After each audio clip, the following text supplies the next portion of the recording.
না, এইভাবে তো সংখ্যা পাওয়া যায় না, কারণ হচ্ছে এটা অনলাইনে তো ছড়ানো একটা প্ল্যাটফর্ম। আমরা চেষ্টা করছি যারা মানে ট্রেস করা যাচ্ছে তাদেরকে ধরার জন্য। এটা হচ্ছে তারা স্বীকার করেছে এটা সীসা।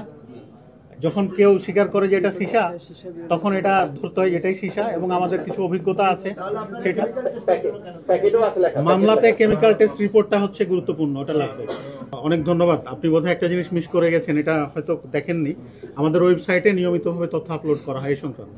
এটা আপনি দেখলেই, এটা আমি আপনাকে একটু গবেষণার দায়িত্ব দিলাম। আপনি একটু মিলান তো 5ই আগস্ট 2024-এর আগে কিরকম ছিল আর 5ই আগস্ট 2024-এর পরে কিরকম হয়েছে। আর রাখাইন সীমান্তের যে বিষয়টা আমি বলি আপনাকে, সাম্প্রতিক কালে প্রায় 7-8 মাস আগে ওই এলাকায় একটি টাস্কফোর্স গঠন করা হয় মূলত এই মাদক চোরাচালানকে দমন করার জন্য। আমি আপনাকে সর্বসাম্প্রতিক যে তথ্য বলি সেটা হচ্ছে যে এখানে যে টাস্কফোর্সের দায়িত্বে আছেন 10th ডিভিশনের জিওসি, এবং মাদকদ্রব্য নিয়ন্ত্রণ অধিদপ্তর হচ্ছে সেটার সদস্য সচিব। আমাদের কাছে যে রিপোর্ট আছে স্বরাষ্ট্র মন্ত্রণালয়ের, আগের তুলনায় অনেক নিয়ন্ত্রণ এখন এসছে, কারণ হচ্ছে নিয়মিত অভিযান চালাচ্ছে।